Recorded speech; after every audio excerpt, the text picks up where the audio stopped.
Today we'll talk about medical school histology basic, peripheral nerves. We'll talk about ganglia. We'll talk about nerves.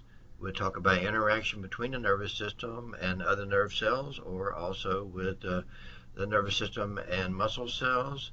There's some questions in through there, and a little bit about travels. I hope you enjoy the peripheral nervous system. Thank you. Medical School Histology Basics, Peripheral Nerve. Hi, I'm Larry Johnson. I'm a professor at Texas A&M University, and today we're going to talk about peripheral nerve. And you can see various nerve cells here and receptors that are here. What's the function of nerves? Nerves are specialized cells for transmission, reception, and integration of electrical signals. So they transmit, they receive, and they integrate signals to coordinate activities of the body. Distinguishing features of nerve is that neurons, which are a nerve cell body plus axons, very long excitable cells. And they communicate with other neurons or other target cells by synapses. So you have chemical signals sent from one cell to another one to ignite that cell or maybe secrete hormones. Now, nerve cells, as we see here, is very similar to epithelium in that both of them come from the ectoderm, is one of the things. And here we have a base in the epithelium. We have a kind of base in the nerve cell, apex and apex. So we have the cell body. There's a nucleus, dendrites, and axons, and then nerve terminals at the end.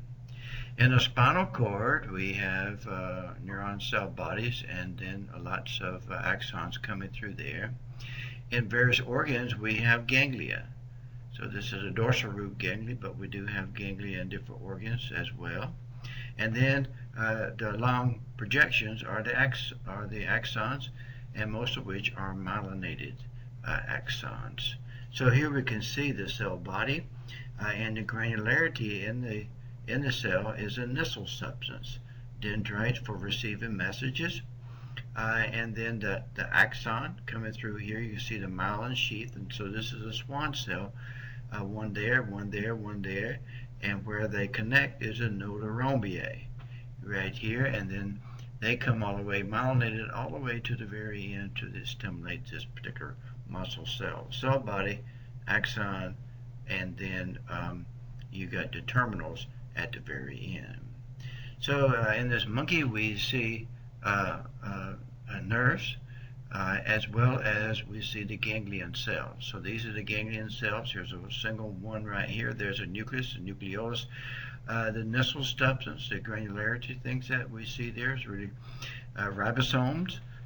Could be on Ranvier, it could be on just free ribosomes. And these smaller cells here are satellite cells. Those are support cells that we see in the peripheral nervous system.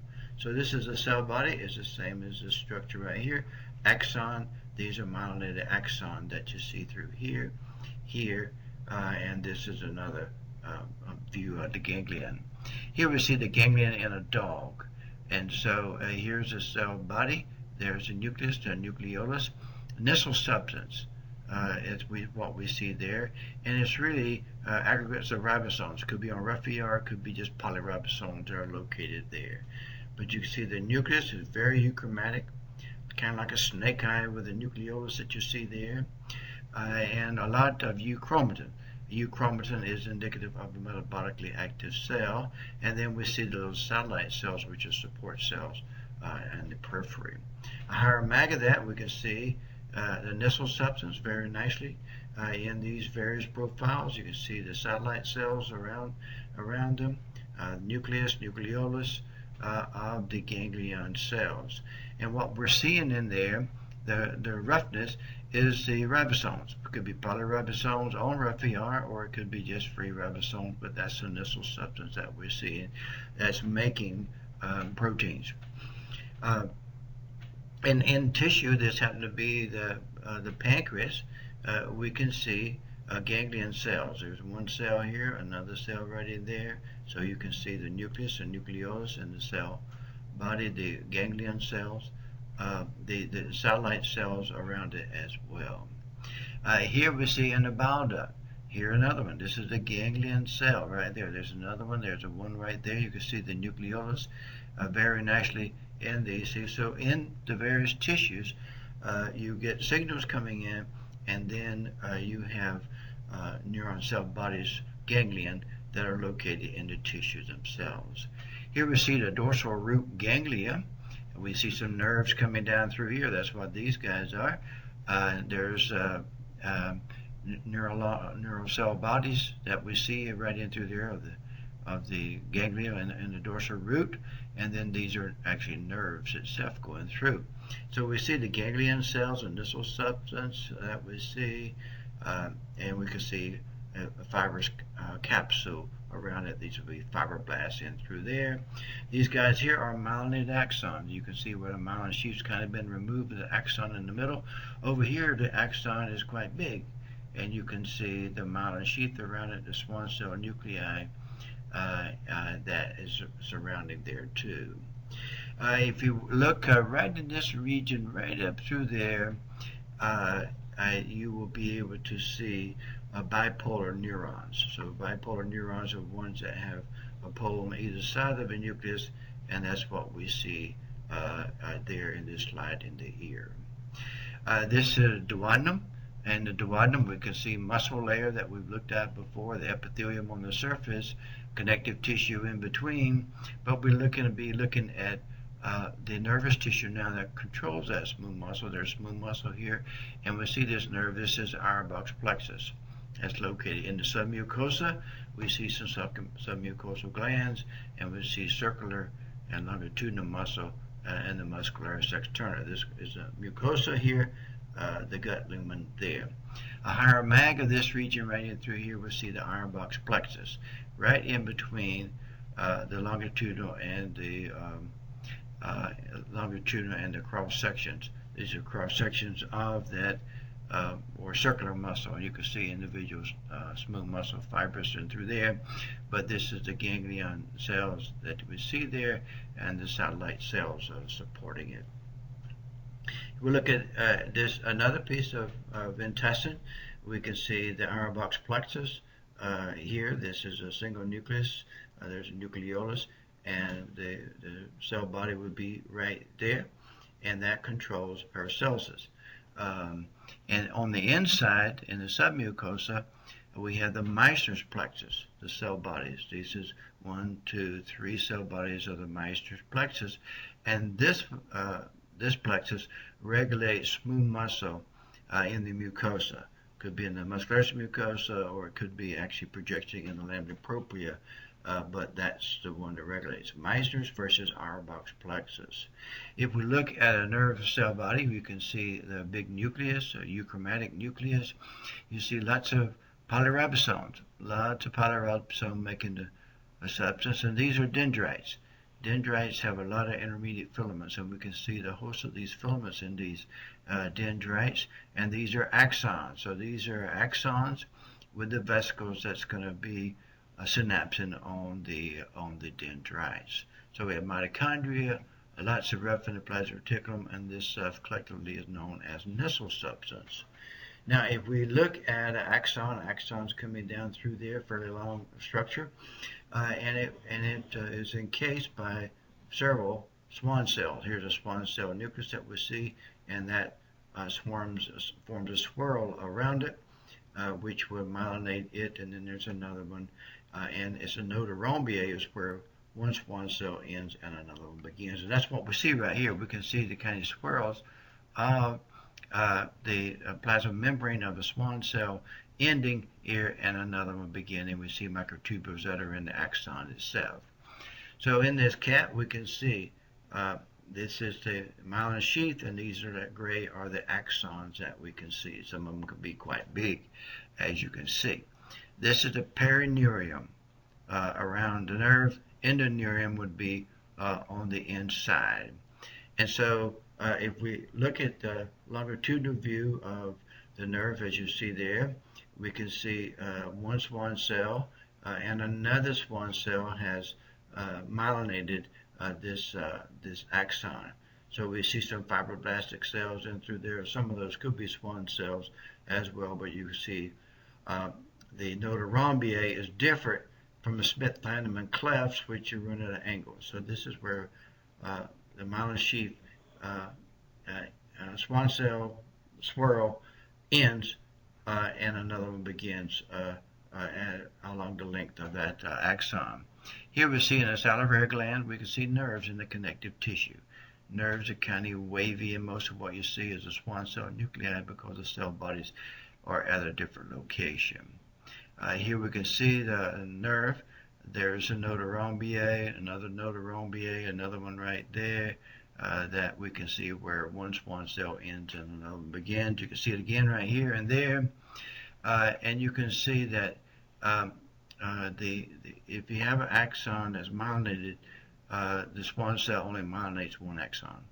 However, if it's non-myelinated, it can accommodate more than one axon.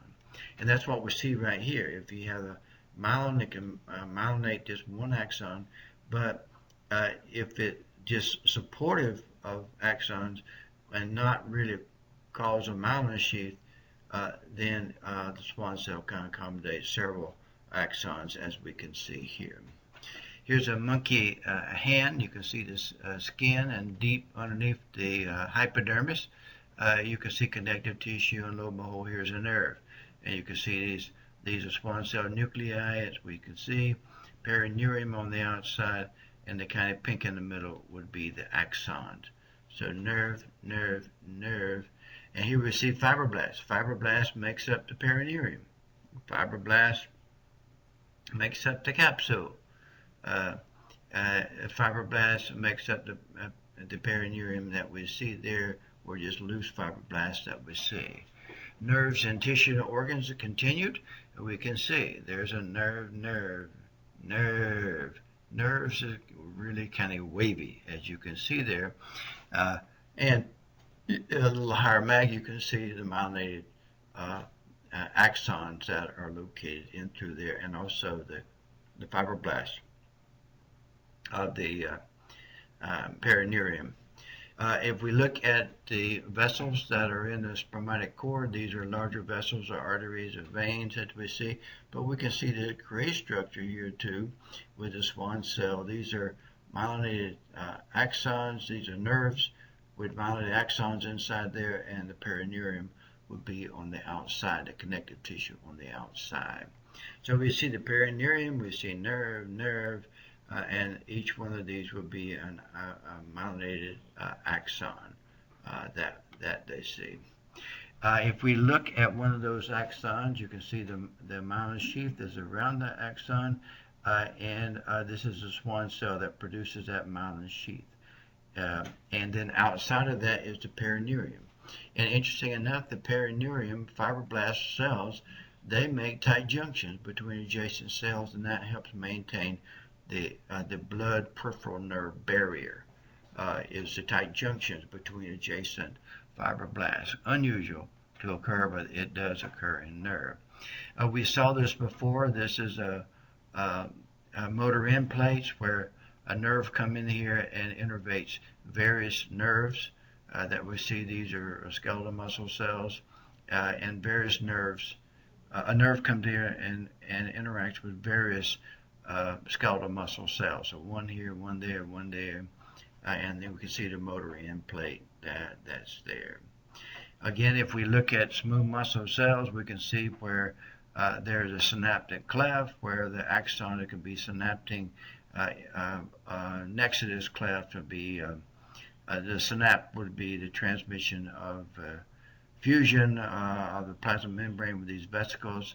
We can see some of the vesicles right here, and those vesicles will carry the neurotransmitters that will stimulate the smooth muscle to contract.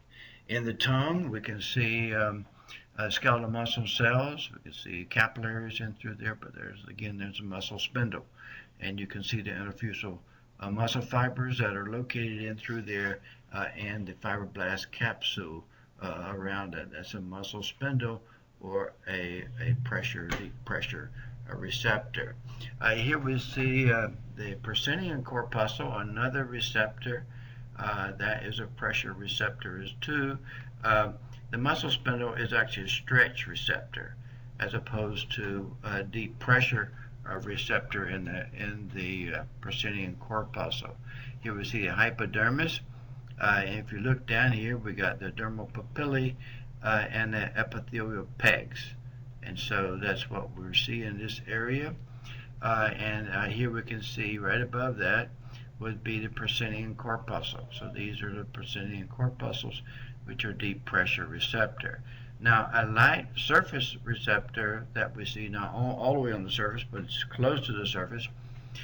You see the dermal papillae projecting up here. This is epithelium, and this is the Meissner's corpuscles.